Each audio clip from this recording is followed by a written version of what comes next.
السلام علیکم، آپ دیکھ رہے ہیں ڈائریکٹ امپیکٹ سیانی کی آج کی ایپیسوڈ کے ریویو کے ساتھ حاضر ہیں۔ آج ہم نے دیکھا کہ زرباب کی دوسری بیوی نوکر کے ہاتھ اس کے کمرے میں کھانا بھجوانے کے لیے آتی ہے اور نوکرانی کو کہتی ہے کہ نوکر کو اس کے خود اپنے ہاتھوں سے کھانا کھلائے۔ اسی لمحے وہاں پہ زرباب کی ماں آ جاتی ہے اور وہ نوکرانی کو روک دیتی ہے اور کہتی ہے کھانا واپس کچن میں رکھو، اور وہ اپنی بہو کو ڈانٹتی ہے کہ تم کس طرح اپنے ہسبینڈ کے دل میں جگہ کر پاؤ گی جب تک کہ تم اس کی خدمت ہی نہیں کر رہی۔ وہ کہتی ہے کہ خدمت وہاں کی جاتی ہے جہاں کچھ امید ہو، آپ کا بیٹا تو بالکل بھی مجھے برداشت نہیں کر پاتا۔ تو اس کی ماں کہتی ہے بیٹے تمہیں پھر بھی کوشش کرتے رہنا ہے اور تمہیں ہارنا نہیں ہے، تم بے شک اسے میرا حکم سمجھو یا جو مرضی، تمہیں یہ کرنا ہے۔ وہ اپنی ماں کے کہنے پہ پھر کھانا لے کے جاتی ہے، لیکن زرباب اپنی ضد وہ اپنی بیوی سے پوچھتا ہے کہ نوکر کہاں ہیں اتنے زیادہ، ان کو بلاؤ، میں ان سے کھانا کھاؤں گا، یہ تمہارا کام نہیں ہے۔ لیکن وہ کہتی ہے کہ نوکر گھر نہیں ہے، وہ ان کو ماں نے کہیں فیکٹری بھیجا ہوا ہے، اس لیے تمہیں ضد چھوڑ کے میرے ہاتھ سے کھانا پڑے گا، تو میرے ساتھ کوآپریٹ کرو، یہ میرا فرض ہے، میں تم پہ کوئی احسان نہیں کر رہی۔ لیکن وہ منع کرتا ہے، وہ کہتا ہے میرا اپنا ہاتھ ہے، میں خود کھا سکتا ہوں۔ لیکن لڑکی جو ہے وہ مصر رہتی ہے اور پھر بالآخر اس کو کھانا کھلانے میں کامیاب ہو جاتی ہے۔ وہ انتہائی بے بسی کے عالم میں جب اس کو کچھ نہیں سجھائی دیتا تو پھر وہ اس کے ہاتھ سے کھانا کھانے لگتا ہے۔ دوسری طرف کرن کا ہسبینڈ جو ہے وہ بھاگ کے کچن میں آتا ہے، اسمیل سونگھتا ہے، اس کو پتہ چلتا ہے کہ کھانا جو ہے وہ مکمل جل چکا ہے۔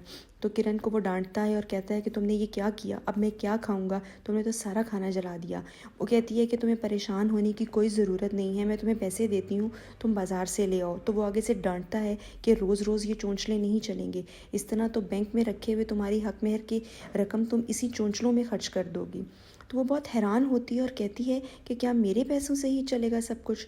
وہ کہتا ہے کہ ہاں، اس لیے کہ UK تو ابھی ہم نہیں جا سکتے، کرونا کی وجہ سے فلائٹ 6 منتھس کے لیے بند ہے، میرے پاس تو اتنے پیسے بھی نہیں ہیں، اکاؤنٹ فریزڈ ہے کہ میں تمہارا ویزا ہی لگوا سکوں۔ کرن پھر اس کو ویزے کے پیسے بھی دیتی ہے اور گھر کے کھانے کے لیے بھی پیسے دیتی ہے۔ وہ پیسے لیتے لیتے ایک نئی سوچ میں مبتلا ہو جاتا ہے اور کہتا ہے کہ تم نے بچوں کی کسٹڈی کے بہانے اپنی ہسبینڈ سے جائیداد کیوں نہیں نام لکھوائی، تم تو بہت زیادہ جائیداد کی مالک بن سکتی تھی۔ تو وہ پھر بڑی حیران ہوتی ہے اور اس کی باتیں سن رہی ہوتی ہے۔ وہ کہتا ہے لیکن تم تو بیوقوف ہو، تم نے تو کچھ بھی نہیں لیا اور ایک فلیٹ لے کے انہوں نے تمہیں ٹرخا دیا۔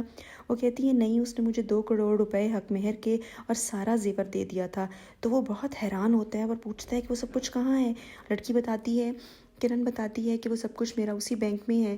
تو وہ کہتا ہے اچھا ٹھیک ہے۔ پھر اس کے دماغ میں پتہ نہیں کیا شیطانی چلتی ہے کہ وہ اس کے ساتھ ایک دم سے اپنا رویہ تبدیل کرتا ہے اور کہتا ہے کہ تم اپنا حلیہ درست کرو، تمہاری نئی نئی شادی ہوئی ہے، چلو ہم کہیں باہر کھانا کھانے چلتے ہیں۔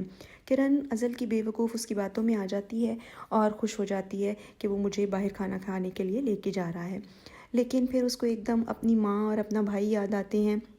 اداس ہو جاتی ہے کہ کیسے اس کا بھائی اس کی ایک آنکھ کے اشارے پہ فوراً پاسپورٹ بنوا کے لے آیا تھا اور اس نے اس کے ساتھ کیا سلوک کیا تھا، چند ٹکے اس کو پکڑا کے تو بس پیچھے ہٹ گئی تھی، اور اس کا بھائی فوراً اس کے اشارے پہ اس کے ایک حکم پہ بھاگا چلا گیا تھا اور اس کے لیے اس پاسپورٹ بنوا کے لے کے آیا تھا۔ بہرحال اس کا جو دوسرا ہسبینڈ ہے وہ ایک بے ایمان انسان تو ہے ہی، وہ چوری چھپے اس کے فلیٹ کے کاغذات جو ہیں وہ نکال لیتا ہے، نہ صرف کاغذات نکالتا ہے بلکہ اس کی چیک بک میں سے کچھ چیک بھی پھاڑ لیتا ہے۔ اب یقیناً وہ ان کو مس یوز کرے گا۔